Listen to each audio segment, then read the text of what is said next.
말씀을 통해서 성금의 원리라는 제목으로 하나님 말씀을 증거하도록 하겠습니다.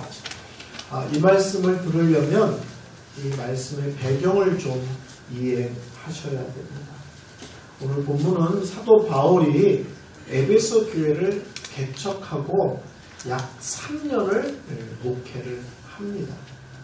그런 뒤에 사도 바울은 에베소 교회를 떠나서 자기가 옛날에 복음을 전했고 사역했던 이런 교회들을 이렇게 한 바퀴 둘러보기를 원해요. 그러고 나서 예루살렘으로 올라가서 유월절을 지키는 게 사도 바울의 계획입니다. 근데 우리가 사람을 만나고 무슨 일을 하다 보면 계획이 딱딱 맞아떨어지지 않거든요. 그렇죠? 그러다 보니까 바울이 유월절을 예루살렘에 가서 지키려던 계획이 많이 늦어져서 오순절을 예루살렘에 가서 지키는 걸로 일정이 조정됩니다. 순이란 말 아시죠? 순, 하순, 중순, 초순, 열을 얘기해요. 그러니까 오순절, 그러니까는 6월절로부터 50일이 뒤로 밀린 겁니다. 일정이 50일이나 밀렸고 그 다음에는 오순절이라는 절기를 지켜야 되니까 바울이 이제는 더 지체하면 안 되는 거예요. 그래서 예루살렘으로 올라가는데 잠깐이라도 에베소서를 들리면 좋겠지만 들리면 또 늦어지는 거예요. 그래서 밀레도라는 곳으로 에베소 장로님들을 나오라고 요청합니다. 그래서 그 밀레도라는 곳에서 그 에베소 장로님들과 밤새도록 남은 말씀이 오늘 본문이에요. 근데 이런 어간에 성령께서 바울에게 특별한 말씀을 주십니다. 22절, 23절 보라 이제 나는 성령이 매어 예루살렘으로 가는데 거기서 무슨 일을 당할지 알지 못하노라. 오직 성령의 각성에 대하여 내게 증언하여 결박과 환란이 나를 기다린다 하시나.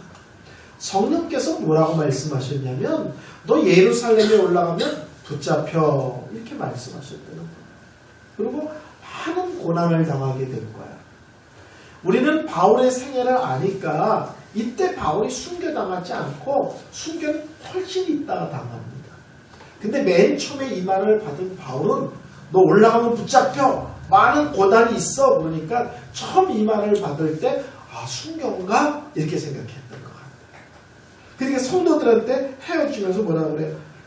환난과 결박이 나를 기다린다 하시나. 25절 볼까요? 보라 내가 여러분 중에 왕래하며 하나님 나라를 전파했으나 이제는 여러분이 다 내 얼굴을 다시 보지 못할 줄을 알아. 여러분 다시는 내 얼굴 못 볼 거예요. 왜? 순교당하는 걸로 생각하고 있었대요.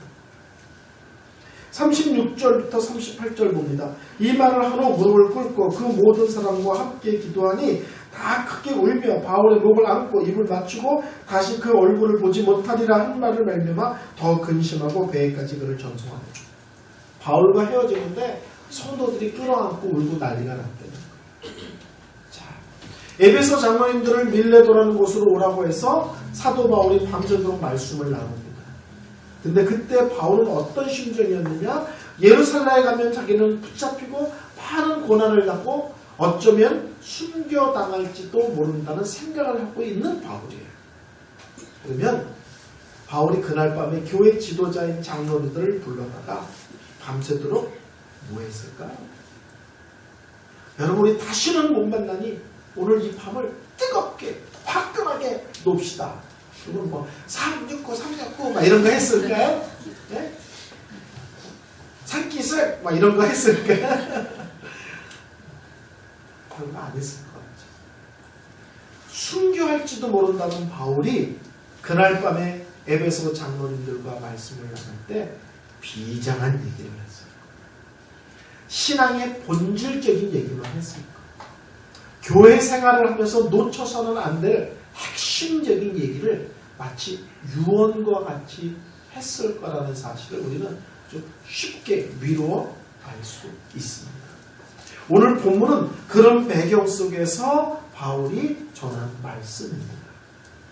우리 28절 다 같이 읽을까요? 28절 다 같이 읽습니다. 시작. 여러분, 자기를 위하여 모든 양떼를 위하여 성하라. 성령의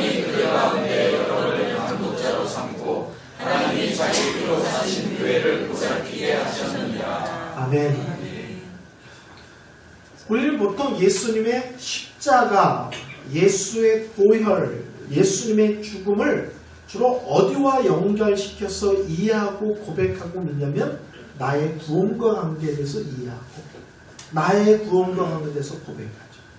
예수님의 십자가로 말미암아 내가 죄 용서받았습니다. 예수의 피로 말미암아 내가 하나님 자녀가 되었습니다. 천국 가게 되었습니다. 구원받았습니다.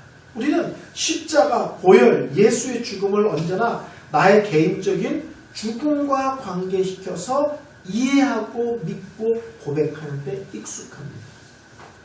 근데 놀랍게도 오늘 본문은 예수의 십자가를 어디다 적용하냐면 놀랍게도 교회에다 적용합니다.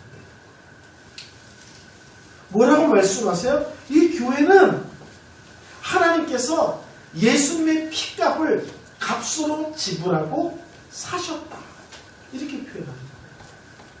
값을 지불하고 사셨으니 누구 교회예요? 하나님의 교회죠. 내가 이 잔을 돈을 10,000원 주고 샀어요. 그럼 이건 내 거죠. 하나님이 이 교회를 사셨는데 얼마 주고 사셨느냐? 예수의 죽음, 예수의 피를 지불하고 이 교회를 사셨대요. 그렇다면 이 교회는 어떤 교회야? 하나님의 교회. 또 예수를 값으로 지불하고 이 교회를 사셨다면 하나님 쪽에서는 이 세상에서 교회보다 더 귀한 보물은 없는 거예요. 내 아들을 죽이고 이 교회를 사셨다면 이 교회는 무게가 뭐야? 내 아들의 무게란 말이에요. 그러니까 이 교회는 그러므로 하나님의 교회고 하나님 쪽에서 보면 보물과 같은 교회입니다. 더 쉽게 말씀드릴까요? 이 교회는 목사님과 성도님들이 그 몇십 년 전에 언제인지 잘 모르겠어요. 저는. 그때 같이 개척해서 시작한 것처럼 보여요. 근데 오늘 성경을 보면 하나님께서는 이 사랑의 침례 교회를 세우시기 위해서 2000년 전에 예수 그리스도를 이 땅에 보내시고 십자가에 달려 돌아가게 하셨다는 거예요.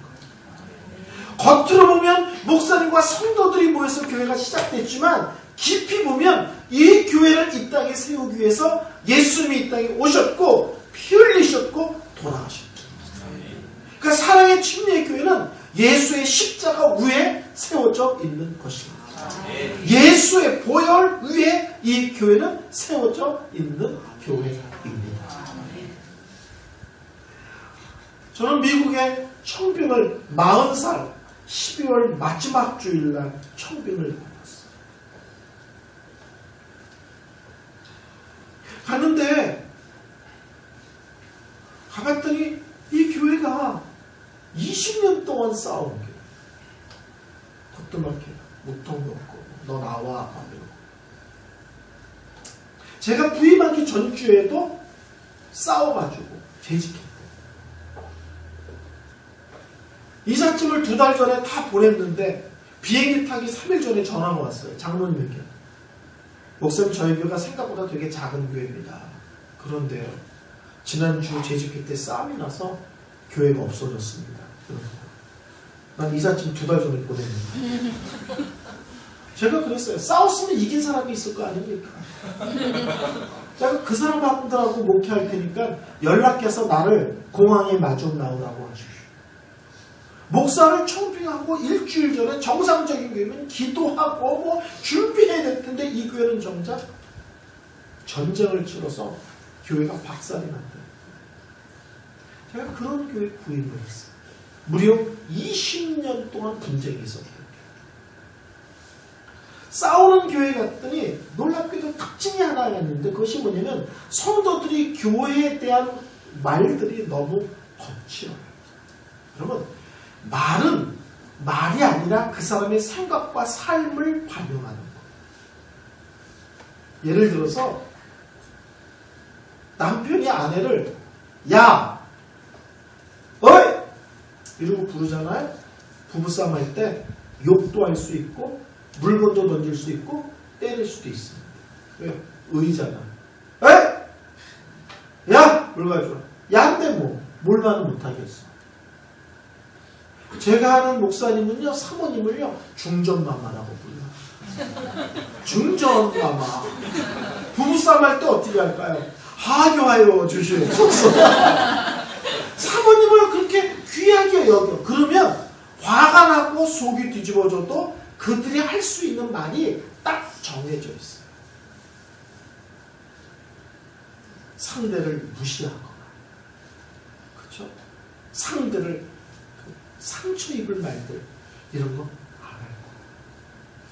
제가 형님 하는 목사님이 부산에 계신데 그분은 사모님을 아가씨라고 불러요. 할머니예요. 손주가 둘인가 셋인가 있어요. 목사님, 우리 오늘 저녁 식사할까요? 그럼 문자가 와요. 아가씨 모시고 나갈까 말까? 또는 아가씨 동반합시다. 그럼 전부 다 사모님 모시고 나오는 거예요. 할머니인데 목사님은 우리 아가씨. 그러니까 뭐예요? 여전히 이쁘는 거예요. 여전히 좋아 죽겠다는 거예요. 그럼 이분이 부부싸움 할 때 말이 어디까지 나가? 함부로 하지 않아요. 화가 나지만 뒤집어지지는 않을 거예요. 말은 말로 끝나지 않고 이 사람의 됨됨이, 속마음, 진짜 본성을 다 드러내요. 제가 다툼이 있는 교회 갔더니 성도들이 교회를 이렇게 얘기해요. 이까지 교회 뭐? 이까지 교회라는 게 입에 붙어있어요. 이까지 교회니까 욕을 못하겠어요? 소리를 못 잡고 모르겠어요? 멱살을 못 잡겠어요? 어차피 이까지 교회인데 뭐 이까지 교회? 뭐 이까지 교회 뭐? 제가 이 교회는 교회에 대한 생각이 바뀌지 않는 한 문제가 수습되긴 어렵겠다. 그래서 제가 부임하는 주는 부임 설교를 했어요. 그리고 부임하고 둘째 주부터 장장 1년 10개월 동안 에베소서를 설교했어요. 에베소서가 6장이에요. 6장인데 거의 2년 가까이 제가 1년 10개월을 설교했어요. 설교도 길게 했어요. 50분에서 1시간 10분 정도. 설교도 길게 했어요.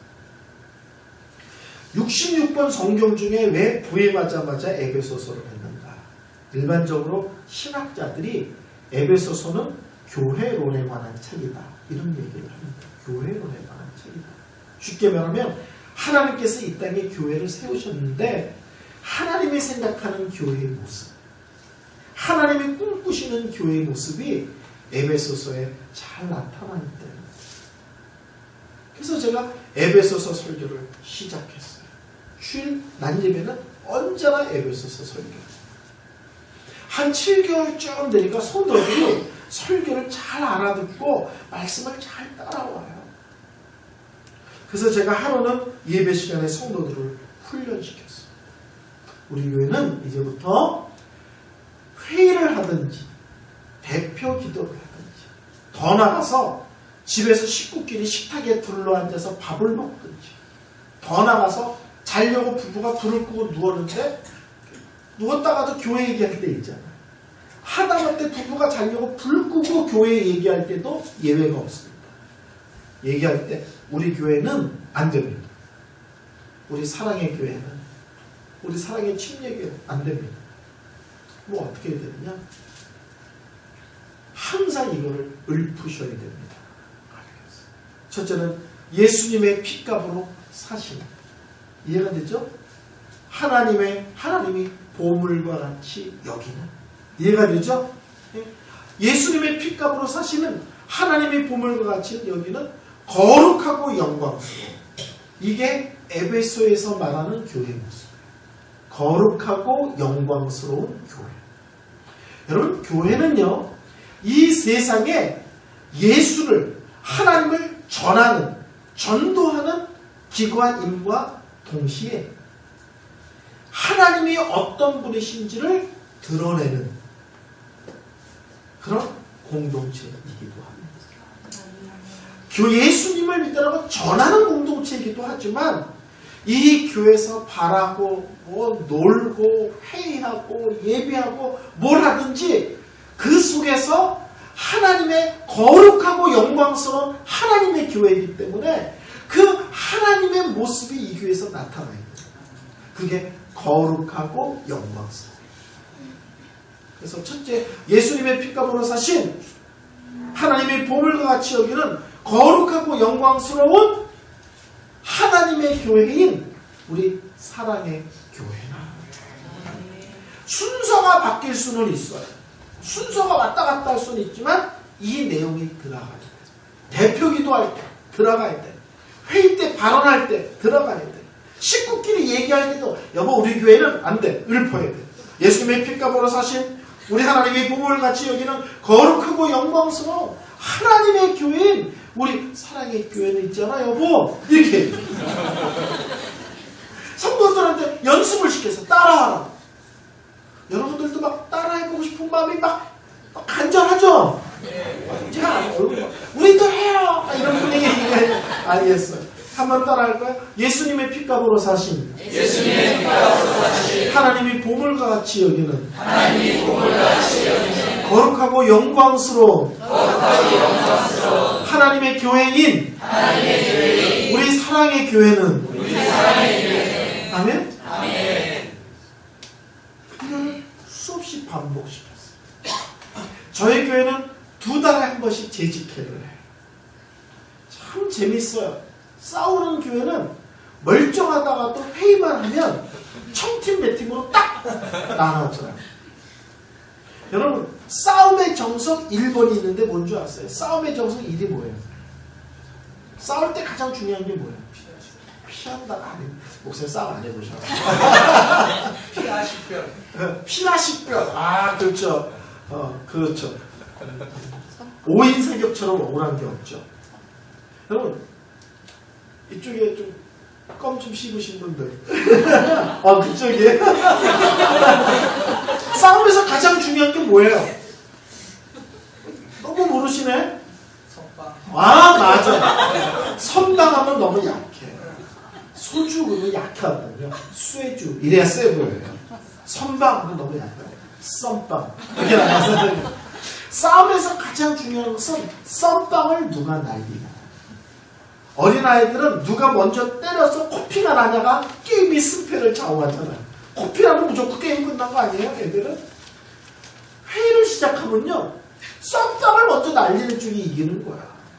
그래서 재직기를 시작하잖아요. 그러면 목사님 할 말 있으면 목사님 이러면 되잖아. 그렇게 안 해요. 목사님! 분위기 확 몰고 갑니다. 그래서 제가 집사님 말씀하세요. 또 일어나면 되잖아. 딱 벌써 자세가 오늘 누구 하나 잡으려고 작정했다는 사인을 딱 주는 거예요. 그날도 회의를 딱 시작하는 거예요. 진짜 없이 먼저 손을 들어줘요. 목사님!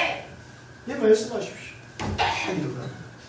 딱 일어나는데 갑자기 뒤에서 웅성웅성 하는 거예요. 성도들이 뒤에서 읊어 물이 바뀌었어 읊어야만 발언할 수 있어 이렇게 되는 거예요. 참 재밌죠. 이러고 일어났는데 읊으라니까 갑자기 손이 앞으로 모아져요. 왜? 예수의 십자가, 보혈, 하나님, 거룩, 영광 이 단어를 이루고 얘기하면 저는 그 사람이 교회를 아무리 오래 다녔어 교회에서 온갖 일을 다 해도 정말 예수를 만난 사람인가 의심스러워. 이루고 말 못해요. 정상적인 사람이에요. 거짓말같이 이루고 일어나는데 읊어! 룰이 바뀌었어! 읊어야 얘기할 수 있어. 그러니까 갑자기 이 사람이 손을 이렇게 앞으로 모으는 거예요. 거짓말같이.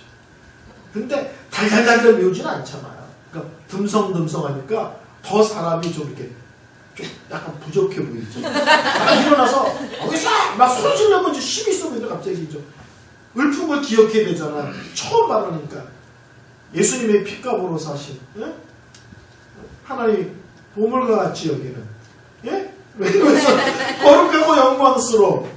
그 뒤에서 하나님의 교회 하나님의 교회 우리 사랑의 교회 우리 사랑의 교회가 그렇게 놀랍고 귀하고 복된 교회래요. 사람들 앞에는 말할 것 없고 하나님 보시기 그거를 딱 읊고 나면요 전의를 상실해요. 누굴 때려잡지를 못해요. 갑자기 말이 되게 부드러워요. 아니 하나님 얘기를 1초 전에 여기서 욕 나올 수 있어요? 예수의 십자가를 자기 입으로 고백하고 그 다음 소리 지를 수 있어요? 제가 보는 거예요. 아니 그렇다면 그 사람 제정신 아니에요. 그러니까 갑자기 말이 다 꺾이는 거예요. 일어나서 읊기만 하면 손이 모아지고 말이 꺾여. 제 생각에는요, 이렇게 나가는 거예요. 저희 교회가 1년 반 만에 문제가 수습되어지고 나중에 8년 반 동안 한 번도 교회에서 회의하면서 언성 높여본 적이 없어요. 근데 그렇게 회의가 재밌고 신나는 걸로 바뀌게 된 몇 가지 계기가 있어요. 몇 번의 계기. 근데 첫 번째 계기가 성도들이 이 교회를 하나님이 어떻게 바라보십니까? 하나님의 관점에서의 교회를 자기 입으로 고백하면서 성도들의 교회에 대한 무례함이 아주 자연스럽게 힘을 잃게 됐습니다. 참 재밌는 건요. 1년 반 동안 성도가 한 명도 안 왔어요. 어느 정도 안 왔냐면 제가 새벽에 오죽하면 제가 샌프란시스코에서 목회를 했습니다. 관광객들이 어마어마한 지역이잖아요. 제가 오죽하면 하나님 관광객이라도 와서 예배 한번 드리고 가게 해주세요. 아무도 안 와요. 왜? 그 지역에서 다 머리를 흔들리는 거예요. 다 머리를 흔드는 게. 저도 1년 안에 쫓겨날 거다. 다 그렇게 생각하는 거예요. 그러니까 아무도 안 오는 거예요. 오죽하면 관광객이 이 동네 놀러 온 사람이 주일 예배 드리러 사실 예배라도 한번 드리게 해주십시오. 라고 기도할 정도로 한 명도 안 와요. 근데요, 교회가 1년 반 만에 딱 수습이 됐어요. 딱 수습이 되니까 그 다음 주부터 사람이 오는데 교회가요, 이렇게 부어는 게 아니라 교회가 이렇게 부어요. 제가 있던 동네는 한국 사람이 많지 않은 작은 동네예요. 제가 갔을 때 성도들이 100명 넘으면 기적입니다. 100명 넘으면 기적입니다. 그래서 100명이면 열을 곱으라고 그래요. 한국은요. 달러 한 줄과 같다는 거예요. 그래서 100명이면 한국에 1000명 정도다. 요새는 한 1200 왔다 갔다 하니까 1200 이렇게 나와요. 한국처럼 한국 사람이 많지 않아요. 그 지역에서는 한국 사람이 적기 때문에 100명 넘으면 기적이랬는데 저희 교회가 290명이 나왔어요. 20년 동안 싸웠던 교회가 싸움이 종결되고 성도가 하나님과 동시에 하나님이 사람을 붙이시는데 매주 온 거예요. 그 다음 주부터. 신문에 광고 낸 것도 아닌데 우리 더 이상 싸우지 않습니다. 우리 하나 됐습니다. 광고 낸 것도 아닌데 사람들이 성령의 역사시죠. 두 번째 놀라운 건요, 예배에 대한 놀라움. 예배를 시작할 때 우리가 찬송가를 15분 전부터 부르는데요. 예배가 시작도 되지 않았는데 이미 밑에가 눈물 바다다. 예배 전에 찬송하는데 눈물 바다. 오죽하면 다른 교회에서 오신 집사님 한 분이 50대 안수 집사님이신데 그분이 저한테 그랬어요. 이 교회 올 때 절대 빼뜨리면 큰일 나는 게 있습니다. 그게 뭐냐면 손수건이에요. 눈물 콧물로 범벅이 되는 거예요. 오죽하면 저희 당회에서 의자마다 크리넥스를 하나 놓을까 이런 걸 다 회의했어요. 성도들이 너무 많아요. 근데 놀라운 것은 분열과 싸움이 있을 때는 그런 게 없었어요. 온 교회가 하나가 되자 하나님께서 예배 시간마다 은혜를 물붓듯이 부으시는 그러니까 교회의 하나됨이 얼마나 중요한지를 몰라요. 제가 깨달았어요. 교회가 하나 될 때 예배가 사는 거예요. 교회가 하나 될 때 하나님의 은혜를 부으시는 거예요. 교회가 하나 될 때 하나님의 사람을 붙이시는 거예요. 마태복음 16장 16절을 보면 이런 고백이 나오죠. 베드로의 고백. 주는 그리스도시요 살아계신 하나님의 아들이십니다. 그때 예수님께서 18절에 놀라운 얘기를 하는데 이 반석 위에 내가 내 교회를 세우리라 말씀을 하셨어요. 근데 여기서 중요한 단어가 두 개가 나와요. 하나는 우리 예수님이 교회를 뭐라고 표현하면 내 교회 이렇게 표현해요. 우리 하나님도 예수의 핏값으로 산 내 교회. 예수님도 내 교회. 그러니까 성경에서 교회는 언제나 하나님께서 내 교회라고 주장합니다. 누가 개척했던, 누가 헌금을 얼마나 했던, 누가 어떻게 헌신했던 그 교회는 언제나 하나님의 교회지 내 교회가, 인간들의 교회가. 두 번째는 내가 내 교회를 뭐라고요? 세우리라.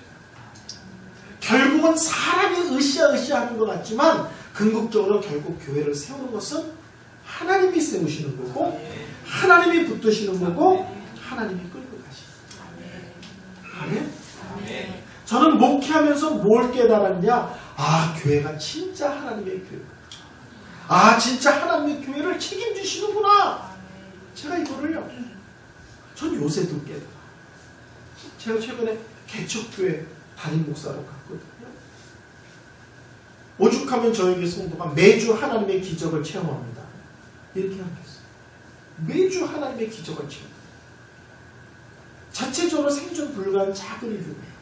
근데 이 교회가 어떻게 해서 해마다 하나님이 기적 같은 일을 해놨어요. 이번 주는 기적 같은 일을 2개나 해놓으셨어요.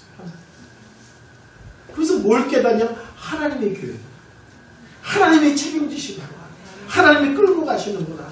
제가 이거를 깊이 체험했어요. 제가 미국에 처음 갔을 때 제가 성도들에게 하루는 그랬어요. 저녁 때 예배 끝나고 집에 가서 편한 옷을 갈아입고 레이크가 호수잖아요. 쉐봇이라는 호수가 있는데 그 주차장으로 편한 옷 입고 저녁 때 다 모이라고 그랬어요. 제가 산책을 좋아해요. 근데 특히 노을 좋아해요. 그래서 성도들하고 저녁 때 노을 지는 호숫가를 걷기를 원했어요.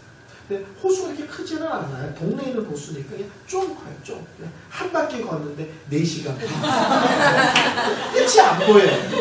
크지는 않아요. 뭐 동네에 있는 호수인데 뭐 얼마나 하겠어요. 뭐 끝이 안 보이는 정도? 한 바퀴 도면 4시간 반 정도 돼요. 그러니까 너무 아름다운 호수. 정말 노을이 지는데. 근데 성도들이 당황을 하는 거예요. 약 반 정도는 들어는 봤지만 가본 적이 없다는 거예요. 그 동네에 있는 호수입니다. 반은 들어본 적도 없고 가본 적도 없다는 거예요. 두 가정인가가 알더라고요. 두 가정인가 한 가정. 대부분은 못 들어봤거나 들어봤지만 가본 적이 없다는 거예요. 제가 깜짝 놀랐어요. 미국에 사는 분들. 제가요, 미국 살고 미국은 영화에서 보는 미국과 현실의 미국은 다릅니다. 여기서 가장 좋은 대학을 나와도 미국 가면 여자들은 대개 식당에서 설거지하거나 세탁소에서 단추나가요. 그렇지 않으면 청소합니다. 열에 8, 9. 아무리 좋은 대학 나왔다 벌써 떨어도 보세요. 그 사람이 무슨 대학인지 몰라요. 미국에서 폼나게 살려면 거기서 잘하고 거기서 공부하고 영어가 능통하지 않으면 거기서 이렇게 영화 속처럼 멋있게 살기가 쉽지 않습니다. 미국 그렇게 살기 힘든 동네예요. 생각보다.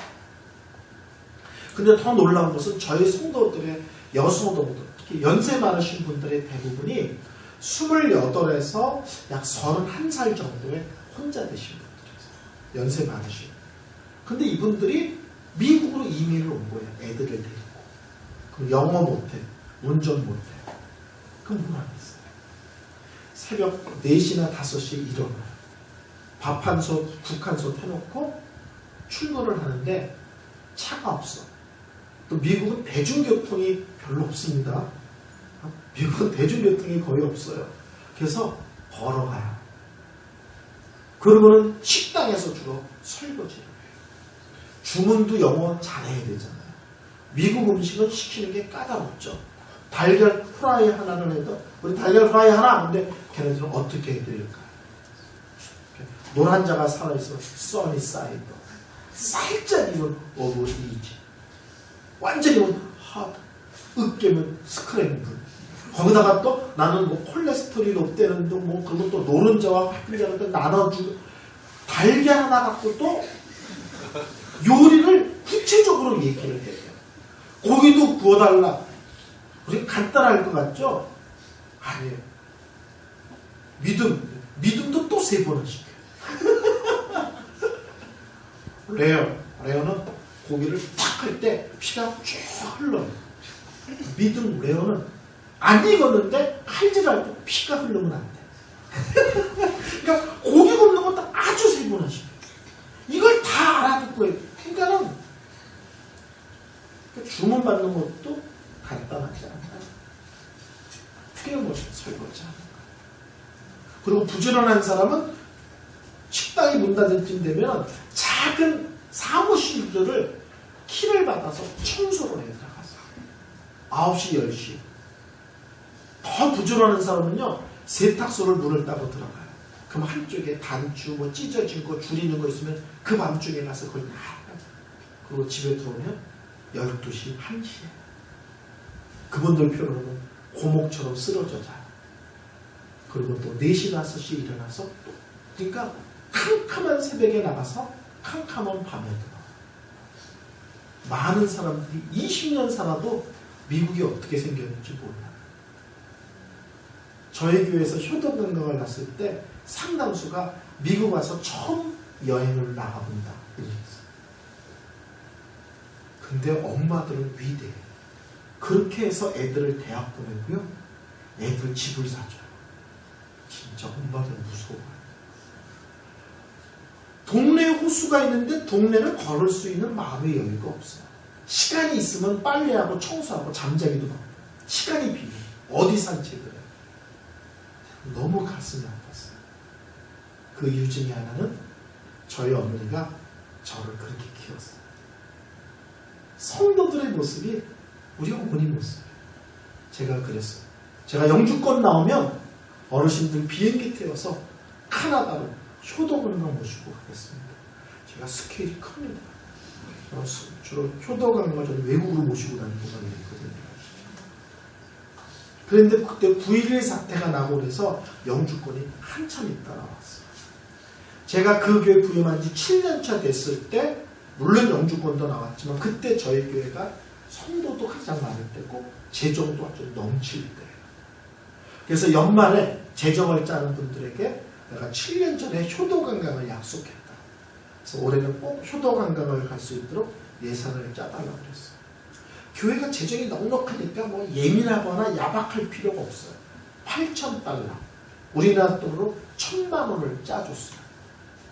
그래서 장로교회는 당회라고 해서 장로님들 회의 끝나고 재직회 통과, 공동회, 신도총회 끝나고 그럼 이제 다 통과된 거예요.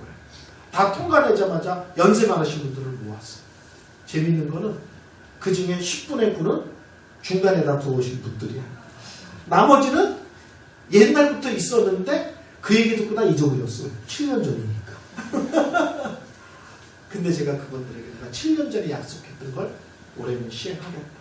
그래서 한 달에 50달러씩만은 돈을 모으자 그랬어요. 약 6만 원. 그래서 비행기 표만 사십시오. 모든 비용은 교회가 다 책임지겠어요. 카나다 여행 가보셨어요? 입장료가 무조건 50달러예요. 뭘 하나 봐. 그러니까 10명이 하나 보잖아요. 하나 보는데 60만 원이에요. 평가비. 2개 보면 120만 원. 하루에 3개 보면 180만 원이에요. 한국 같은 나라 없어요. 2,000원, 3,000원. 카나다는 뭘 본다 그러면 50달러예요. 기본이. 최하가. 그러니까 효도관광 가면은 입장료만 한 번에 100달러가 왔다 갔다 해요. 그러니까 엄청난 여행이죠. 그리고 가을이 돼서 온 그 연세 많으신 어른들이 비행기표를 딱 샀어요.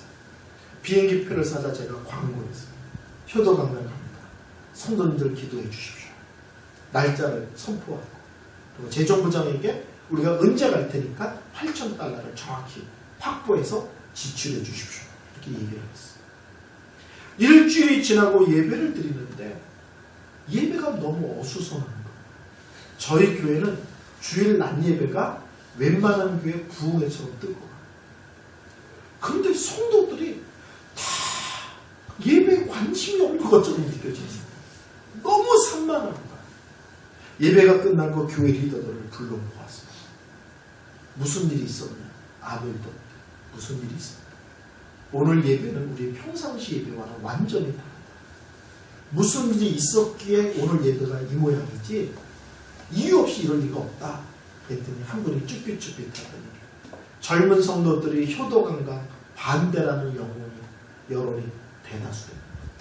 저희 교회가요, 저보다 나이 어린 성도들이 7, 80% 있었어요. 정말 젊은 성도들이.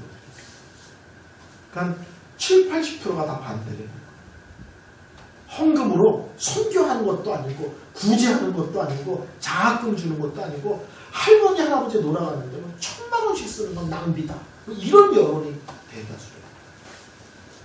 그 얘기를 듣고 제가 목사로서 마음이 되게 섭섭했어요. 왜냐면 다 회의 때 찬성이라고 통과했잖아. 찬성한다고 손뼉 치고 통과 그러고 이제 와서 반대 그러면 그럼 일을 어떻게 해요? 그렇잖아요.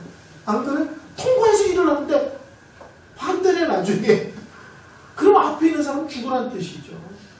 전 너무 가슴이 아팠어요. 그 다음날 아침 새벽에 제가 교회에 나가서 기도하면서 하나님께 기도했어요. 하나님 제 마음 아시죠? 자식들도 하지 못했던 효도를 교회의 이름으로 하나님의 이름으로 어른들 효도하고 위로해드리고 싶어서 시작한 일 하나님 아시죠? 근데 제가 가운데 낑겼어요.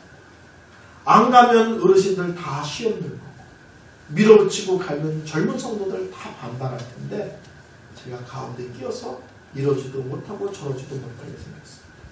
하나님이 길을 만들어주세요. 이러지도 못하고 저러지도 못하는데 하나님이 길을 만들어주세요. 그렇게 기도하고 이틀인가 3일인가 지났는데 저희 교회를 다니다가 시애틀로 이사간 분이 계세요. 비행기로 1시간 반 떨어지고 3년 동안 전화 한번 온 적이 없는 분인데 갑자기 전화가 왔어요. 내일 11시경에 교회 앞을 지나갈 예정이래요. 근데 목사님 사모님 너무 보고 싶으니까 길가에 서 있으래요.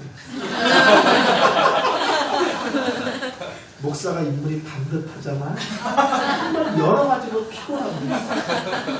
근데 멀리 이사간 성도가 3년 만에 나타나서 목사 보고 싶다니까 저희가 또 꽃단장을 하고 교회 앞에 서 있었어요. 근데 그 길이 어떤 길이냐면 8차선 길이야. 차들이 날아다니는 거예요. 저희 부부가 바보처럼 차가 싱 하고 지금 웃는 거예요. 어느 차인지 모르니까 이제 근데 한참 있더니 큰 차가 탁 쓰는 거예요. 승용차인데 큰 차가 탁 쓰니 창문이 열리는 거예요. 목사님 정말다 그랬더니 봉투 딱 내요. 너무 바빠서 오늘은 얼굴만 보고 갈게요. 다음에 식사도 하고 커피도 마셔요. 이 갚버리는 거예요. 봉투를 열었더니 현금으로 4,000달러가 들어요. 한 500만 원.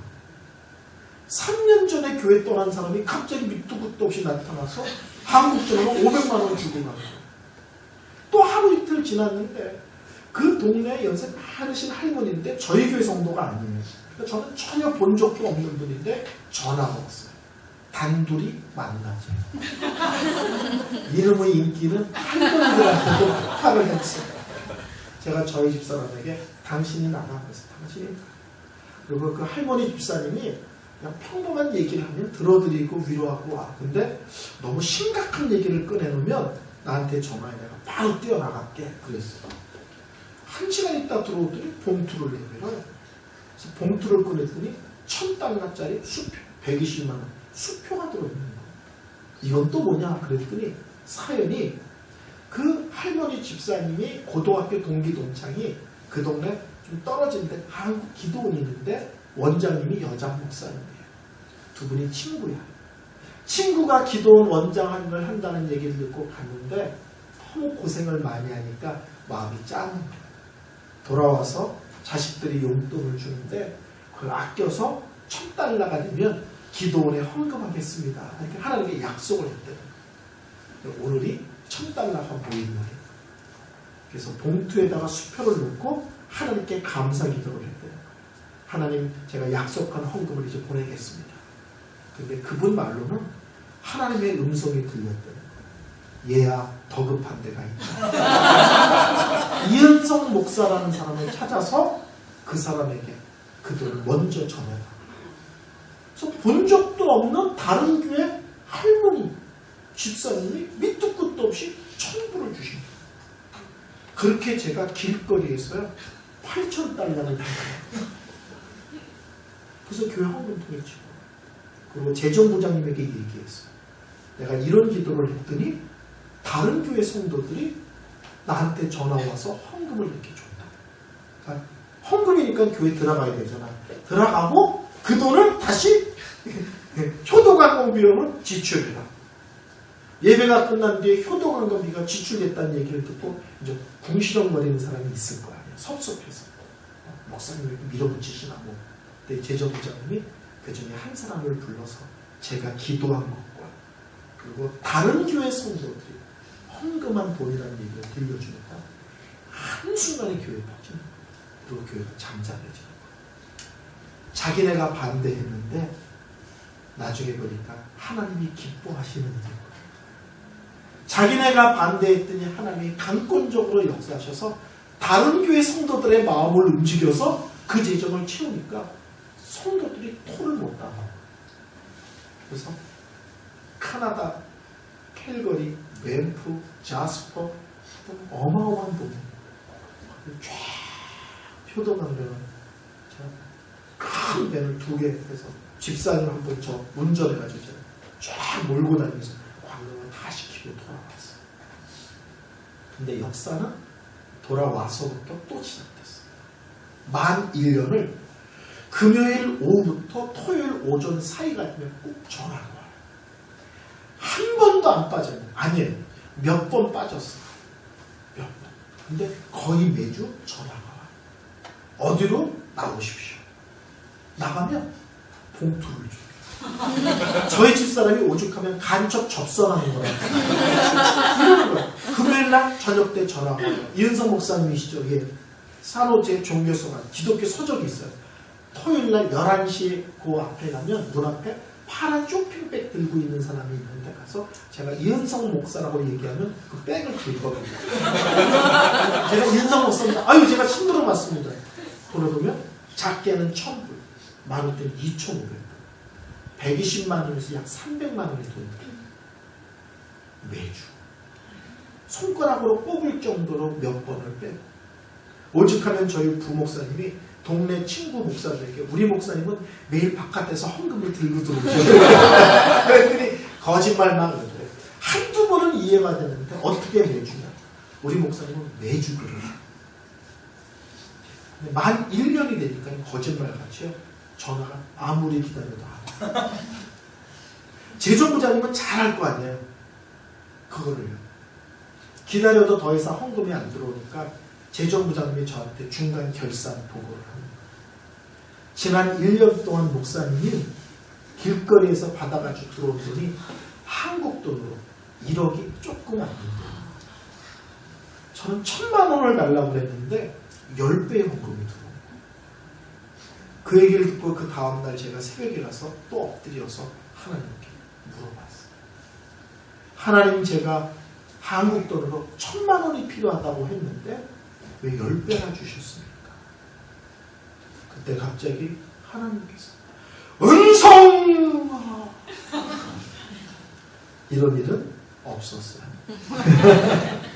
근데 제가 기도할 때 정말 하나님이 마이크를 대고 얘기하는 것처럼 제 마음에 뚜렷하게 뭐라고 말씀하시는지를 제가 깨닫겠어요. 그게 뭐냐면 네가 강대상에서 뱉은 말은 시간이 많이 지나는데도 불구하고 신실하게 지키려고 애쓴 거에 대한 보너스다. 성도들은 다 잊어버렸어. 7년 전에 한 얘기니까. 근데 네가 목사로서 강대상에서 뱉은 말 신실하게 지키려고. 그것 때문에 어려움도 있고 마음 상할 수도 있는데 신실하게 지키려고 애쓰니 내가 기뻐해서 보너스를 주는 거야. 근데 그때 제가 또 하나 깊은 것을 깨달았어요. 그게 뭐냐면 교회는 어떤 일을 결정하거나 시행할 때 숫자나 재정으로 갖고 자꾸 논하는 경향이 있어요. 우리가 숫자가 요만큼이라 안 됩니다. 우리에게 예산이 요만큼이라 안 됩니다. 잔액이 요만큼이라 안 됩니다. 예배비가 요만큼밖에 안 됩니다.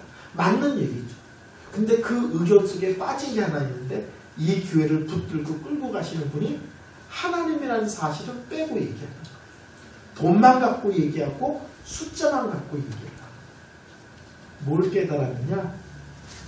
숫자가 부족할 수 있고 재정이 부족할 수 있는데도 불구하고 하나님이 기뻐하시는 일이니 감당합시다. 지금 이 시점에 하나님께서 우리에게 바라시는 것이니 힘들고 좀 벅차지만 기꺼이 그 집 집시다 하고 우리가 나아가면 하나님은 그런 성도들의 모습과 교회를 기뻐 보시사 재정이 필요하면 재정을 붙이시고 사람이 필요하면 사람을 붙이실 줄로 믿습니다. 저는 부산의 세계로 병원이라는 병원의 원복을 얼마 전까지 했습니다. 7년 반. 그 병원은 전 세계에서 하나밖에 없는 특별한 병원입니다. 전 직원이 선교사 훈련을 받은 병원. 아침마다 전 직원이 1시간씩 예배를 드립니다. 특징은 한국 국적의 선교사는 2단이 아니면 무조건 100% 무료입니다. 수술을 하다 6개월을 입원한다. 일원도 돈을 받지 않습니다. 1년에 몇 명이 오느냐? 1년에 3,500명 정도의 선교사가 와요. 근데 그 사람들을 다 무료로 치료합니다. 일반 병원이에요. 일반 병원인데 그 돈을 벌어서 선교사님들의 질병을 책임지는 거예요. 병이 크지 않습니다. 한국은 간호대학을 나오고 간호사 자격증을 싼 사람 중에서 약 3분의 1이 한 번도 병원에 근무하지 않고 그냥 결혼합니다. 장롱면허라고 그러죠. 그리고 나머지 간호사의 상당수는 서울로 진출합니다. 그리고 가능한 한 대학병원이나 종합병원으로 갑니다. 그래서 지방의 작은 병원은 간호사 구하는 게 하늘의 별따기입니다. 근데 세계로 병원은 더 힘들어요. 왜냐면 지방에 있는 병원이라 간호사 구하기가 어려운데 거기다가 예수를 잘 믿어야 돼. 거기다 선교에 헌신자여야 돼. 날마다 예배 드리는데 징징거리면 안 돼. 일단 들어오면 1년 동안 선교사 훈련을 받아야 돼. 1년에 한 번 이상 단기 선교를 가야 돼. 그리고 평균 1년에 2번 부흥회를 해. 수시로 신학책을 사주고 읽으라고 또 교회 병원에서 그래. 또 각 선교 관심지별로 기도회를 하고 또 모임을 가져. 병원 일만 하는 게 아니라 예배다가 훈련에다가 부흥에다가 책에다가 단기 선교에다가 이걸 감당할 사람이 어디 있어요? 몇 년 전에 한 번은 간호사 3명이 동시에 그만뒀어요. 왜 그만뒀냐? 다 애 날 때가 돼가지고. 이거는 뜯어 말릴 수도 없어요. 다 애기 나라 들어가는데 병원이 비상인 거예요. 갑자기 조그만 병원에서 간호사 3명이 그만두면 남아있는 사람도 죽습니다. 근데 그 다음날 놀라운 일이 벌어졌어요. 5명이 광고도 내지 않았는데 이력서를 들고 나타났어요. 3명이 그만뒀는데 5명이 이력서를 들고 나타났어요. 그 중에 한 명은 서울 강남의 큰 병원의 간호사였던 분이 세계로 병원 소문 듣고 그 병원을 그만두고 KTX를 타고 부산을 내려온 거예요. 더 놀란 건 뭔지 아세요? 나머지 4사람도 부산 사람은 한 명도 없어요. 다 다른 지역입니다. 하나님의 공동체에 사람이 필요하니까 부산에 없으니까 다른 지역에서 멀리는 서울에서까지 끌어다가 하나님이 그 숫자를 채우시더라고요. 작년에는요. 제가 부흥회 갔다 오는 바람에 제가 면접을 할 때 꼭 앉아있는데 부흥회 가면 못해요. 그때 들어온 간호사는 제가 잘 몰라요. 근데 새로 들어온 아주 애띤 간호사가 자꾸 내 앞에서 이렇게 가까이 와서 휘쭉휘쭉 자꾸 웃어요. 이렇게 생글생글. 그래서 왜 이렇게 자꾸 웃는 거면서 너무 있어. 왜 이렇게 자꾸 나를 보고 웃냐 했더니 목사님 저 기억 못하세요? 아 기억 못한다. 처음 본다. 아이 목사님 나 기억하셔야 되는데 왜? 그랬더니 목사님 몇 년 전에 대구에 가서 부흥회 하셨죠. 응. 제가 친구가 그 교회 다니는 바람에 친구 따라 그 교회 부흥회를 참석했다는 거예요. 그래서 목사님이 예화 때 세계병원 얘기하셨잖아요. 근데 제가 그래서 끝나고 목사한테 가서 저 간호대학 다니는데 졸업하면 꼭 그 병원 갈게요 약속했는데 그래? 그래서 졸업해서 왔다는 거예요. 몇 년 전에 약속을 했는데 얘가 졸업을 하고 병원에 나타난 거예요. 제가 얼마나 놀랬겠어요. 근데 얘는 대구에도 아니에요. 대구 옆 동네예요. 칠곡이라고. 그러니까 하나님께서 그 조그만 세계로 병원에 사람이 어떻게 채워지는가? 기적같이 하나님께서 부산에 있는 병원이니 부산 사람을 채우는 게 아니라 옆 도시에서 사람을 끌었다가 채워주세요. 그때 제가 또 깨달았어요. 하나님이 기뻐한 일을 감당하고자 하면 사람이 부족하면 사람을 붙이시고 재정이 부족하면 재정을 붙이시는 거예요. 아멘? 사랑의 이 침례 교회는 앞으로 교회에서 회의할 때 재정부터 논하고 교회 규모부터 논하고 숫자부터 논하지 않으셨으면 좋겠어요. 지금 이 시점에 하나님께서 우리에게 맡기신 일인가? 이 일을 감당하는 것이 하나님이 기뻐하시고 영광 받으시는 건가? 거기에 마음을 모으고 거기에 영적인 분별을 먼저 하셨으면 좋겠어요. 그리고 하나님이 기뻐하신다. 이 시점에 우리가 감당해야 될 짐이다라고 생각하면 기쁘게 감당합시다 하고 달려들면 저는 하나님이 다양한 모습으로 이 교회를 채워 가실 줄로 믿습니다. 자, 사랑의 침례교회는 어떤 교회냐? 예수님의 피값으로 사신 하나님이 보물과같이 여기는 거룩하고 영광스러운 하나님의 교회인 우리 사랑의 침례교회입니다. 그러면 이 교회는 어떻게 섬겨야 될까요? 이런 영광스럽고 복된 교회는 세상 방법, 세상의 원리로 섬기면 안 돼요. 성경의 원리, 믿음의 원리, 은혜의 원리를 따라 교회를 섬겨야만 합니다. 자, 우리 19절 다 같이 있습니다. 19절 다 같이 있습니다. 시작. 모든 겸손과 눈물이여 유대인의 관계로 말미암아 당한 시험을 참고 주를 섬긴 것과 아멘. 이런 하나님의 놀라운 교회는 어떻게 섬기는가? 첫째, 겸손의 원리. 겸손의 원리. 겸손의 원리를 다른 말로 하면 나를 감추는 원리. 가끔 교회에서 어떤 일을 책임지고 앞장서서 일하면 끝에 가서 꼭 자기를 알아달라는 사람이 있어요. 꼭 박수 쳐달라는 사람이 있어요. 그러지 않으면 삐껴. 그러지 않으면 섭섭해하고 궁시렁거려. 다시는 안 할 거야. 뭐 이런 소리 하고. 이게 왜 그런 줄 아세요? 그 일을 자기를 감춰야 될 때 나타나고자 하는 거예요. 교회는요, 어떤 일을 맡았든지 결론은 항상 하나님께 영광이에요. 두 번째는요, 교회의 유의. 세 번째는요, 그럼 나는 뭐야? 나는 뭐냐고요? 그 일에 하나님이 나를 쓰신 게 영광이고 많은 사람이 있잖아. 근데 어느 때는 하나님이 이 사람을 앞장세우고 어느 때는 하나님이 이 사람을 앞장세우고 그 앞장서서 일할 때 결론은 1. 하나님께 영광 2. 교회의 유의 3. 나는 뭐야? 이게 뭐야? 그 귀한 일에 하나님이 나를 쓰신 것. 그게 복이고 그게 영광이고 그게 감사. 근데 우리는 나를 쓰셨다는 사실에 대한 감사와 감격보다는 사람이 알아주기를, 사람이 박수치기를 원해요. 그러면 어떤 일이 벌어지느냐? 일 다 해놓고 그 일을 지가 엎어버려요. 그래서 앞장서서 일하고서는 자기가 했다고 알아주지 않는 것 때문에 그 일을 없는 사람들이 의외로 많습니다. 또는 없지는 않지만 함께 일했던 많은 사람들에게 아픔을 줘요. 그래서 교회는 항상 결론은 마지막에는 나를 숨기고 감추는 거예요. 그래서 저는 노래도 나라는 가사가 많이 들어간 노래는 안 부릅니다. 나 이런 노래 있잖아요. 저 그런 노래 안 부릅니다. 이런 노래 아세요? 나나나나나나 차 뭐 이런 노래 아세요? 몰라요? 저 그런 노래 안 불러요. 나가 너무 많이 들어요. 이거를 다른 말로 하면 겸손의 원리, 가로 열고 나를 감추고 숨기는 원리, 가로 열고 다른 말로 하면 수줍음의 원리.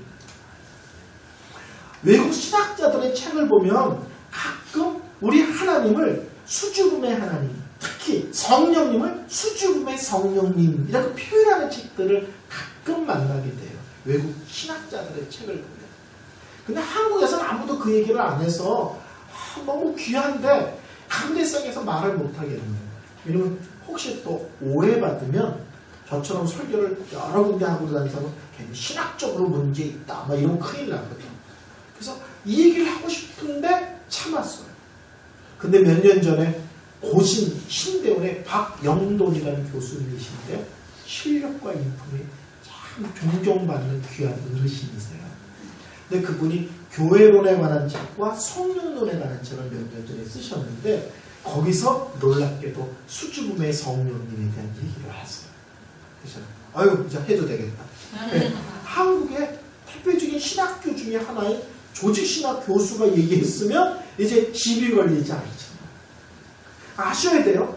성경에 하나님은 수줍음이 많이 있으시다 이렇게 써있지는 않아요. 근데 신학자들이 우리 삼위일체 하나님의 일하시는 모습을 보면 꼭 느낌에 수줍음이 많은 것처럼 느껴집니다. 쉽게 말씀드릴게요. 삼위일체 하나님이 서로서로 자기가 주도적으로 일할 때 끝에 가면 꼭 자기를 감추신다. 마치 결정적일 때 아이고 창피해 숨는 것처럼 꼭 자기를 감추신다. 자 보세요. 예수님께서 말씀을 증거하시고 능력을 행하세요. 결론이 뭐예요? 사람들이 하나님께 영광을 돌리더라. 설교 예수님이 하셨잖아요. 능력 예수님이 하셨잖아요. 근데 결론은 예수님을 높이는 것이 아니라 하나님 아버지께 영광을 돌리더라. 근데 가끔 사람들이 예수님을 주목하죠. 대표적으로 500명의 기적을 있을 때 우리의 임금삼자고 달려들거든요. 자기를 주목하면 그때 예수님은 얼른 그 자리를 피해서 사르는 것입니다. 제자들이 있다. 제자들을 먼저 그 자리를 떠나게 하십니다. 그 자리를 절대 박수 받고 칭찬받지 못해. 제자들을 떠나게 하세요. 그리고 자기도 바로 그 자리를 떠나십니다. 자신이 주도적으로 일했는데 결론은 자기가 높아지는 것이 아니라 하나님 아버지가 높아지십니다. 자기를 숨기고 하나님 아버지. 성령님은 말할 것도 없죠. 성령님의 별명이 많아요. 진리의 영, 성결의 영, 보혜사. 그렇죠?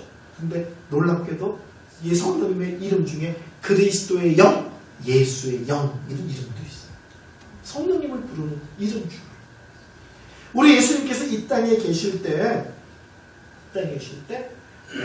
성령님에 대해서 설명을 해주셨어요. 요한복음 14장, 15장, 16장을. 근데 예수님이 이렇게 말씀하셨어요. 내가 가면 성령이 오실 거예요. 이게 되게 중요한데 설명할 시간은 없어요. 내가 가면 성령이 오실 거예요. 근데 성령이 오시면 방언해! 이런 얘기 안 하셨어요. 사람이 막 쓰러져. 이런 얘기 안 하셨어요. 금리빨로 변해. 이런 얘기 안 하셨어요. 예수님이 직접 말씀하신 성령 뭐예요? 내가 가면 성령이 오시는데 첫째, 나에 대하여 증거할 거예요. 나에 대하여. 두 번째, 내가 말하는 것이 무엇인지 생각나게 할 거예요. 여기서 생각난다는 건 아유 깜빡 잊었는데 다시 기억나게 한다는 말일 수도 있지만 이 땅에 계실 때 예수님이 하신 말씀이 무엇인지 제대로 깨달아질 거예요. 이해가 되고 다 정리가 되는 거예요. 성령님이 오셔서 하시는 핵심적인 얘기는 놀랍게도 예수를 높이는 것과 그분이 하신 말씀이 무엇인지 드러나요. 성령께서 역사하시는데 결론은 성령이 아니라 예수예요. 흔히 사도행전을 성령행전 이렇게 얘기해요. 근데 사도행전을 가서 읽어보세요. 사도들이 성령이나 은사를 주제를 갖고 설교한 적이 있나 읽어보세요. 사도행전은 사도들이 성령을 주제하거나 은사를 갖고 설교한 게 있나 보세요. 사도들의 대부분의 설교는 예수 그리스도를 증거합니다. 또는 예수 그리스도와 하나님 나라를 증거합니다. 사도행전에 성령의 역사, 은사 역사 많이 나타나는데 예, 사도들이 예수를 증거할 때 성령의 역사, 예수를 강조할 때 은사가 나타납니다. 성령을 강조하고 은사를 강조하는 것이 아니라 예수를 강조하고 예수님을 높일 때 성령의 역사, 예수님을 높일 때 성령의 은사들이 나타납니다. 사도들의 설교는 예수지 성령이거나 성령의 열매가 아니에요. 성령의 은사가 아니에요. 그러니까 성령님도 자기가 주도적으로 일을 하는데 결론은 뭐냐면 십자가에 달린 예수를 우리에게 믿어지게 하는 것, 깨달아지게 하는 것, 확신되게 하는 것, 고백되게 하는 것, 이거 다 성령님이 하셔요. 자신이 아니라 뭐예요? 예수예요. 하나님 아버지는요, 하늘에서 음성을 받으시잖아요. 이는 내가 기뻐하는 자고 내가 사랑하는 자. 너희들은 그의 말을 들을지어다. 하나님 아버지는 땅에 있는 예수, 그의 말을 들어라. 그를 귀하게 여겨라. 또 뭐예요? 예수님을 높이시는 거예요. 그러니까 삼위일체 하나님은 자기가 주도적으로 일할 때 결론은 자신을 들이대지 않고 서로 삼위일체 하나님을 서로 높이고, 주도적으로 일하는 자기는 한 발 뒤로 물러납니다. 그래서 신학자들이 이것을 수주분의 하나님, 특히 성령님이 이런 모습의 역사가 아주 강합니다. 그래서 신학자들이 수주분의 성령님 이렇게 표현합니다. 성경에 그런 말은 없지만 일하시는 모습을 보면 결정적일 때는 꼭 자기를 감추시고 숨기십니다. 우리는 삼위일체 하나님을 믿고 삼위일체 하나님을 모시고 삽니다. 그러면 우리의 신앙의 모습, 우리의 교회 생활의 모습, 교회에서 헌신하고 충성하는 모든 모습도 하나님의 모습을 담고 따라가야 돼요. 특별히 수줍음의 모습, 나를 감추는 모습, 겸손의 원리입니다. 저는 이 사랑의 침례교회가 어떤 모습으로 여러분이 헌신하며 앞장을 수 있어요. 결론은 내가 아니고 하나님이고, 두 번째 결론은 교회 유익이 된다. 교회의 덕이 된다. 온 성도들이 그것 때문에 너무 행복하다. 끝! 거기서 끝.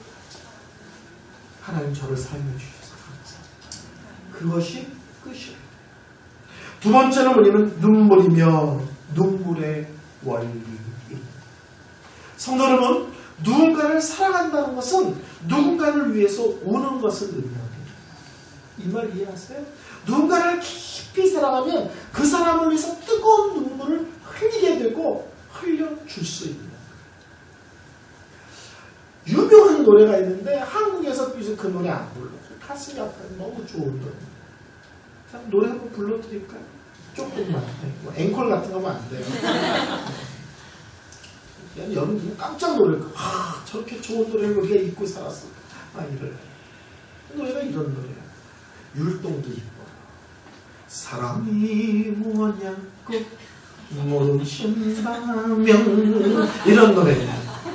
눈물에 씨앗이라고 말하겠어요. 이런 노래 나왔어요? 나훈아님께서 하셨는데 내 손 한번 잡아주 있어. 이런 거 하시면 그 가사를 잘 들어보세요. 사랑이 무엇냐고 물으신다면 눈물의 씨앗을 나의 마음 깊은 곳에 심은 것 같아요. 더 사랑하잖아요. 눈물의 씨앗에서 싹이 나. 더 사랑하면 눈물의 잎이 나. 더 사랑하면요 눈물의 꽃이 펴. 더 사랑하면 눈물의 열매를 맺죠. 누군가를 사랑한다는 것은 누군가를 위해 뜨겁게 눈물 흘리는 것을 의미합니다. 저는 이 깊은 의미를 저희 어머니를 통해서 배웠어요. 저희 어머니가 93세 돌아가셨어요. 아주 건강하셨습니다. 저희 어머니 편찮으신데도 정정하고 총명하고, 근데 88세에 갑자기 그냥 탁 쓰러져 버리셨어요. 이유도 없이. 그리고 미국에서, 그리고 병원 응급실로 실려갔는데 혼수 상태, 의식불명, 그리고 면회도 못해. 너무 상태가 안 좋았어요. 근데 미국은 참 좋은 게 있어요. 안 돼! 그런데요, 제가 목사입니다. 그럼 또 다 돼요. 참 재밌죠, 미국은요. 새벽 기도가 있잖아요. 과속하잖아. 경찰이 쫓아와요. 제가 목사인데 예배 늦어서 그렇습니다. 그럼 빨리 가세요. 근데 그 다음에 또 걸리잖아요. 또 그러잖아. 미국 사람은 봐주잖아요. 봐준 걸 컴퓨터에 기록해놔. 그래서 또 그러잖아. 지난번에 한번 봐드렸는데 이번에는 좀 봐준 걸 다 기록해놔. 그래서 이 사람이 상습적인지 아닌지 금방 알아. 담당 의사를 찾아가서 내가 목사 봐. 우리 어머니인데 좀 뵙고 싶다. 오케이. 같이 가자. 그래서 면회 불가인데 목사라니까 저랑 저희 집사람이랑 저희 교회에서 영어를 아주 잘하는 집사님이랑 그래서 저희 셋과 의사까지 4사람이 어머니 병실로 들어갔는데 산소 호흡기 끼고 있어요. 불러도 몰라요. 꼬집어도 꿈쩍도 안 났어요. 혼수 상태. 의식이 없었어요. 의사 말이 일단 연세가 너무 많으시다. 두 번째, 갑자기 쓰러졌는데 이유를 모르겠다. 이유를 알아야 무슨 수습을 하는데 현재 이유를 모르겠다. 근데 아무리 봐도 돌아가실 것 같다. 그러니까 장례식 준비를 하고 마음 단단히 먹는 게 낫겠다. 이런 거. 장례식 준비를 하는 게 낫겠다. 근데 저희 아이 셋이 연년생이에요. 셋 다 대학에 가 있었어요. 미국은 땅덩어리가 넓거든요. 근데 그때가 학기말 시험이에요. 제가 아이들한테 야! 할머니 돌아가시니까 다 와! 그랬는데 안 돌아가셔. 미국은요 뭐든지 보름 전에 예약을 해야 싸요. 당일날 가잖아요. 국내 선행들도 한국 오는 것보다 비쌀 수도 있어요. 미국은 뭐든지 예약제인데 그러니까 애들이 비행기를 국내선 타고 오는데도 다 100만 원 넘을 수 있어요. 근데 왔는데 어머니 안 돌아가셔. 학기만 시험 다 안 쳤잖아. 한 학기가 통째로 날아가는 거야. 근데 반대로 기다려. 할머니 안 돌아가실 수도 있어. 기다리려는데 돌아가셔. 그럼 애들이 들고 일어나겠죠. 아빠는 돈이 중요해? 할머니가 중요해? 또 이러겠죠. 그러니까 제가 와라! 또 못하고 오지마! 또 못하고 학기말 시험이라 애매해진 거예요. 그래서 할 수 없이 아들에게 전화했어요. 저희 아들이 딸, 아들, 딸, 가운데가 아들. 저희 어머니는 손주가 셋이 아니에요. 아들만 손주. 저를 40에 낳으셨거든요. 그러니까 손주는 우리 어머니에게는 거의 증손자뻘이에요. 제가 손주뻘이에요. 우리 어머니는 제가 신방 갔을 때 어머니 애들 들어왔어요? 딸들은 들어왔어요. 근데 이렇게 얘기해서 한 놈도 안 들어왔다. 어머니 애들 밥 먹었어요? 딸들은 먹었어. 아들만 안 먹었어. 세 놈 다 쫄쫄이 굶었다. 아들이 기준이야. 옛날 어르신입니다. 저희 아들 이름이 외자예요. 이삭. 제가 전화해서 이삭 놀랬지만 할머니가 갑자기 쓰러지셨는데 혼수상태예요. 의식이 없어. 밤에 비행기를 타고 와도 어쩌면 이 밤에 돌아가실 수도 있어. 그러니까 만약을 위해서 네가 세 손주를 대표해서 할머니에게 마지막 이별 인사를 네가 대표하는 게 좋겠다. 아빠가 전화해서 할머니 기회를 해줄게. 할머니가 의식이 없지만 그래도 네가 할머니에게 마지막 인사를 해라. 그래서 전화기를 귀에다 대줬는데 저희 아들이요. 얼마나 소리를 지르고 그러는지 귀에다 대는데 다 들려요. 저희 아들이 전화를 받자마자 대성통곡을 하고 할머니 돌아가시면 안 됩니다. 할머니 사랑해요. 제가 비행기 타고 이렇게 할머니 기다렸어요. 난리가 나고 울고 소리 지르고. 근데요 이해할 수 없는 일이 벌어졌어요. 꼬집어도 모르고 소리 지르도 모르고 그냥 산소호흡기로 숨만 쉬고 계시던 어머니께서 손주의 목소리가 들리는 전화기를 이렇게 대줬더니 눈물이 흐르는데요. 주르륵 흐르는 게 아니에요. 뺨을 타고 옆서 이렇게 눈물이 철철철철철 수도꼭지 틀어놓지. 여기를 다 접고 흐르는데 여기가 콩 젖을 정도로 눈물을 그렇게 흘리시는 거예요. 손주 전화기를 내줬는데 눈물이 주르륵이 아니라 뺨을 타고 이렇게 여기가 다 젖. 그때 제가 어머니가 그 생명이 끊어질랑 말랑하는 그 순간까지도 부모님의 마음은 자식에게 가요. 제가 그런 생각을 했어요. 나중에 저희 어머니가 이제 깨어나시고 요양병원 계시고 있으니까 93세 돌아가셨는데요. 한 달 동안 식사를 못 하셨어요.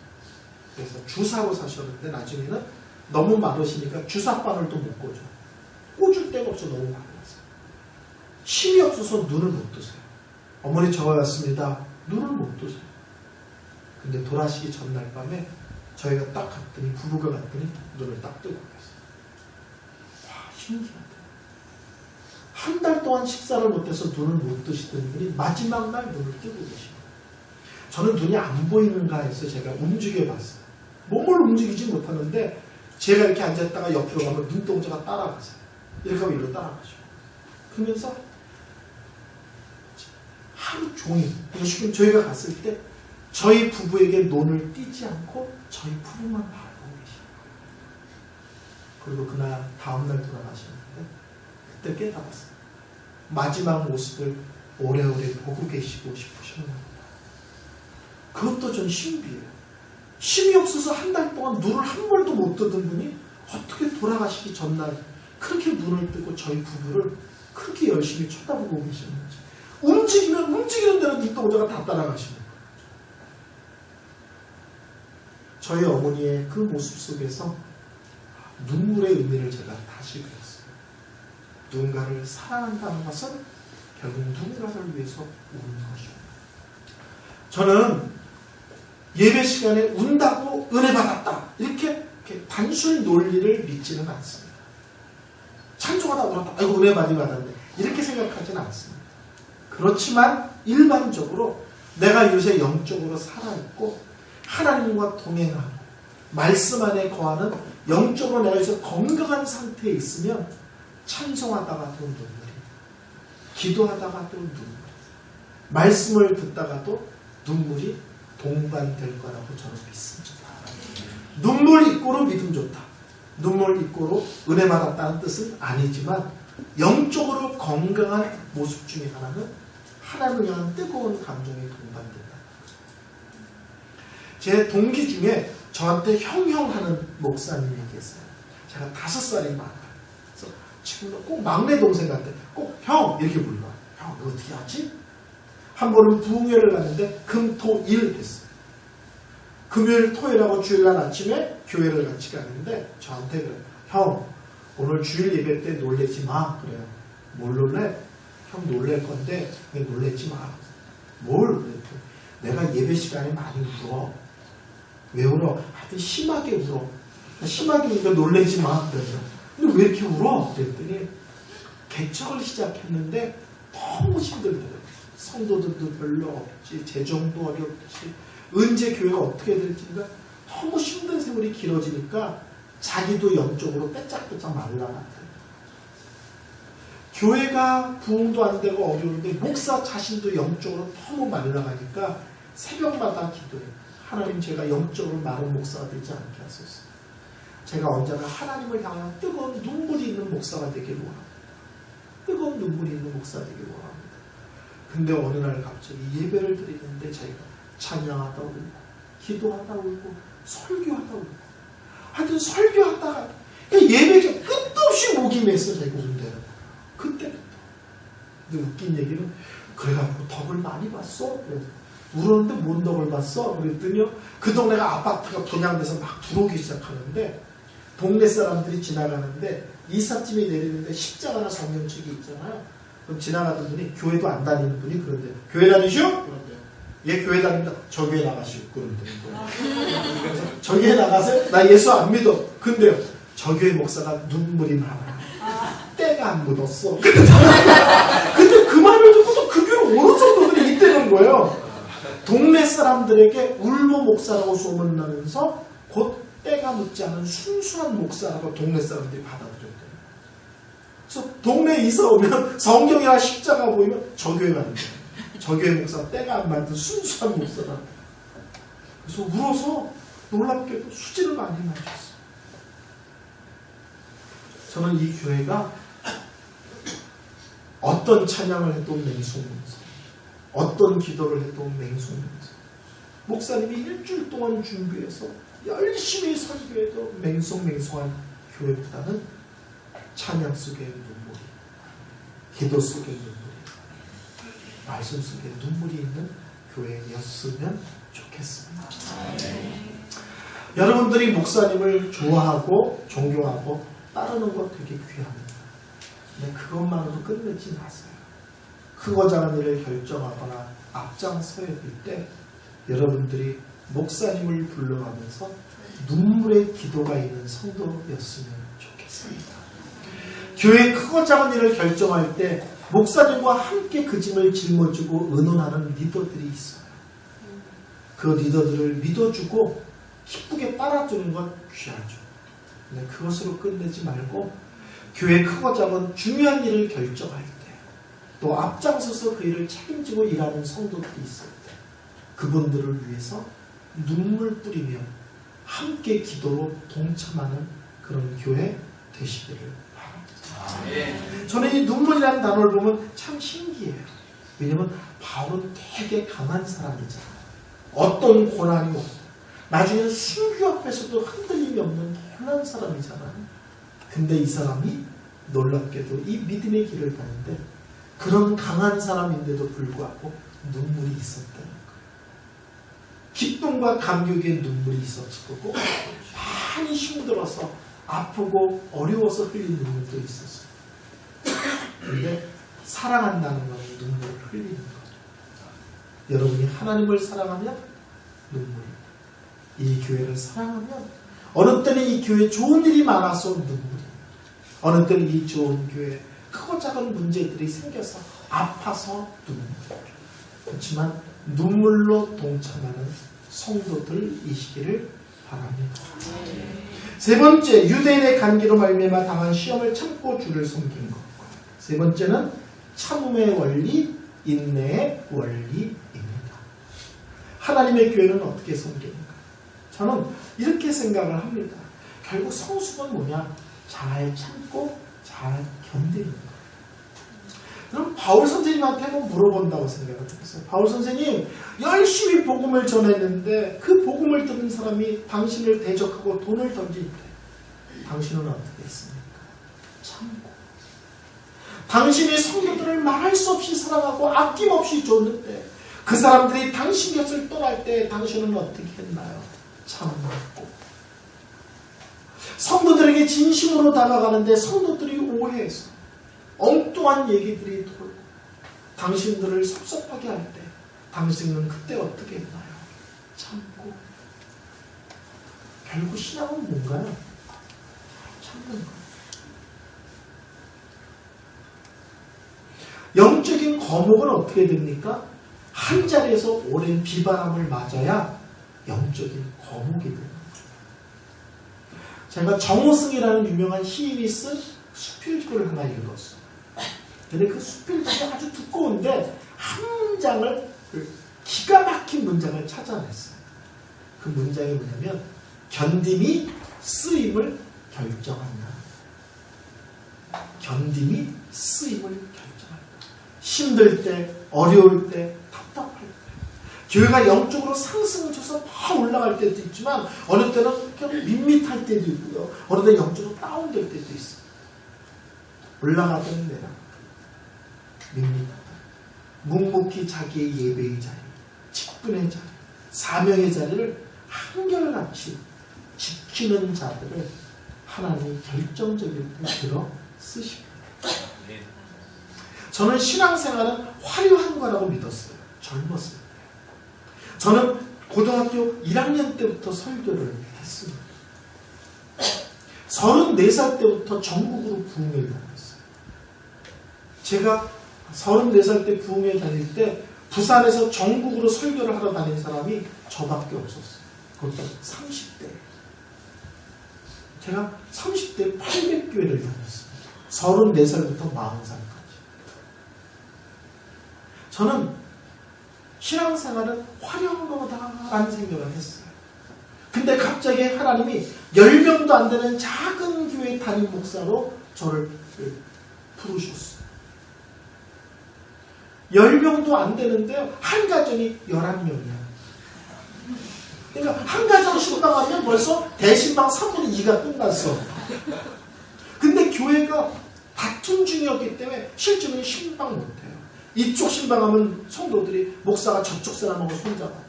이쪽 사람 찾아가면 목사가 저쪽 사람들하고 손잡았다. 그래서 신방도 못해요. 그래서 오랜 기간 동안 집에만 있었어요. 근데 제가 너무 이해가 안 됐어요. 내가 한국에 있으면 전서 100교회, 200교회 설교를 하고 돌아다녔을 텐데 내가 교도관에 앉아있는 게 말이 되나. 근데 어느 날 깨달았어요. 하나님이 있으란 자리를 묵묵히 참고 견디는 것이 충성이고 성숙이다. 어느 때는 앞장서게 할 때도 있어요. 어느 때는 앞장서 있는 사람을 뒤에서 받치고 섬길 때도 있어요. 어느 때는 무대 뒤에서 내려가게 하실 때도 있어요. 어느 것이 가장 아름다워요?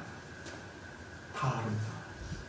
앞에 세울 때도 있고 앞에 서는 사람 뒤에서 받쳐주는 역할을 시킬 때도 있고 어느 때는 무대에서 그만 내려갈 때도 있어요. 다 하나님이 있으라는 자리예요. 그 자리가 어떤 자리든 그 자리를 귀하게 여기고 묵묵히 참고 견디면 되는 거죠. 그때 제가 나는 지금 이 작은 교회에서 묵묵히 아무 일도 못하지만 그 아무 일도 못하는 걸 참고 견뎌내는 것도 또 하나님의 일이다. 이것도 영적인 훈련이다 생각했어요. 그때 깨닫는 것이 신앙생활은 화려한 게 아니라 우직한 것. 묵묵히 사람들과 관계없이 하나님과 나 사이에 묵묵히 한결같이 우직히 걸어가는 싸움이구나. 화려한 것이 아니라 우직한 싸움. 결국 깨닫는 게 우리는 다 성숙이 뭔가 여러 가지로 정의할 수 있지만 잘 참고 잘 견디는 것이 성숙입니다. 한번 따라할까요?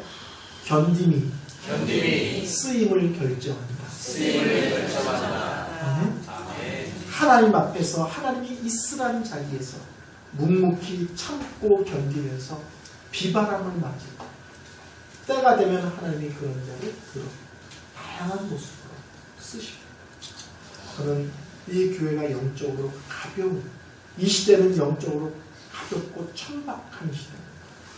그런데 영적으로 깊이가 있고 중심이 있고 무게가 있는 그런 성숙한 성도들로 넘치는 복된 교회 되시기를 바랍니다. 자, 맨 앞으로 돌아갑니다.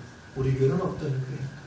예수의 피값으로 사신 하나님이 보물같이 여기는 거룩과 영광스러운 하나님의 교회인 우리 사랑의 친밀 교회입니다. 이 교회를 어떻게 섬기고 신앙생활, 일 겸손의 원리, 가로 열고 나를 숨기는 원리, 다시 가로 열고 뭐라고요? 수줍음의 원리, 둘째 눈물의 원리, 셋째 참음의 원리 또는 인내의 원리. 이런 모습으로 교회를 신앙생활을 아름답게 해나가는 성도 여러분 되시기를 바랍니다. 기도하겠습니다. 하나님이 세우신 교회 안에 저희를 부르시고 아름다운 믿음의 공동체를 이루게 하여 주심을 감사드립니다. 내가 이 교회 속함이 얼마나 복되고 귀한지를 다시 한번 깊이 깨닫게 하시고 오늘날 이 세상 한복판에서 교회가 조롱거리가 되는 이 시대에 저희 믿음의 사람들은 하나님의 시각으로 교회를 바라보고 이해하고 그리고 고백할 줄 아는 그런 성도들이 되게 하옵소서. 특별히 너무 신앙생활이 경박하고 가벼워지는 이 시대에 우리 귀한 성도님들은 중심이 있고 영적인 뚝심이 있고 깊이가 있고 무게가 있는 그런 성숙한 신앙을 사모하고 꿈꾸는 그리고 그런 성도들이 차고 넘치는 귀한 교회가 되게 하여 주옵소서. 예수님의 이름으로 기도하였습니다. 아멘.